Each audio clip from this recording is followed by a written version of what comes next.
দুর্নীতি থেকে আমাদের বের হতে হবে এবং শিগগিরই হতে হবে। অপেক্ষা করলে হবে না। অপেক্ষা করলে এই আমাদের সমুদ্রও কোনো কাজে লাগবে না, আমাদের পর্বতও কোনো কাজে লাগবে না। আমাদের তরুণদেরকে আমরা জাহান্নামে ফেলে দিলাম, তারা কোন জাহান্নামে চলে আসলো। এটা কারো মুক্তি পাবে না। এই দুর্নীতি যে কত রকম, আমি শুধু দুই একটা বিষয় সম্প্রতি অভিজ্ঞতা অর্জন করেছি বলে বলছি। ইউরোপ আরব আমিরাতে গেলাম, সংযুক্ত আরব আমিরাত। আমাদের লোকের কাহিনী বর্ণনা করছিল তাদের অফিসে, বলছে আমরা তোমাদের কোনো ডকুমেন্ট আমরা বিশ্বাস করতে পারি না, এত ভুয়া।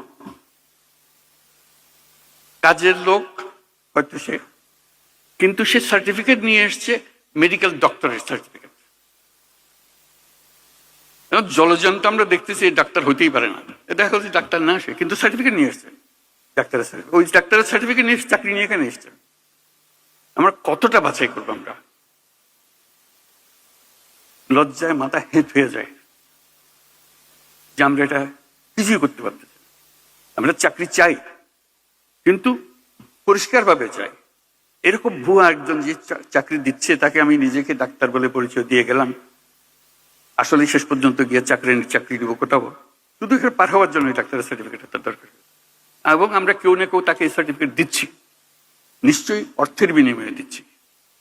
এবং এখানে বহু আছে, সেটা এজেন্ট আছে, সেই জোগাড় করে দেয়। শুধু একটা এজেন্ট না, এরকম বহু এজেন্ট আছে। এবং এইভাবে আমাদের বহু মেয়ে মধ্যপ্রাচ্যে হারিয়ে যাচ্ছে, নিয়ে গেছে, এর মধ্যে ফেলে দিয়ে আসছে, কেউ জানে না। হিউম্যান ট্রাফিকিং এর কি বিষয়, বিভৎস বিষয়।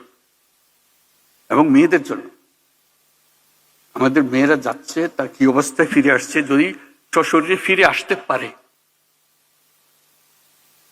কত লাশ কোথায় চলে যাচ্ছে সেটারও কোনো হিসাব নেই। এই কোন দেশ বানালাম আমরা? আমরা তো দায়ী। আমরা যে আজকে এখানে এসেছি, আমরাই তো দেশ চালাই। কাকে কি বলবো? আমাদের নিজের কাছে, নিজের সন্তানদের কাছে আমরা কি জবাব দেব? কাউকে আমরা রক্ষা করতে পারছি না। এই মৃত্যুর জন্য, এই ট্রাফিকের জন্য আমরা দায়ী না? আমরাই তো দায়ী। আমরাই তো সহজ করে দিয়েছি তাকে যাওয়ার জন্য। এটা অসংখ্য কাহিনী, এগুলো আপনারাও জানেন, বহু জানেন। আমি একত্রের কথাগুলো বললাম যে এটা, এই ভীষণ রোগ থেকে আমাদের সারা গায়ে ঘা, এটার থেকে মুক্ত হতে না পারলে কোনো দিকে অগ্রসর হবার আমাদের উপায় নেই। আমাদেরকে আজকে প্রতিজ্ঞা নিই, আমরা এই ঘা থেকে মুক্ত হব, সুস্থ হব।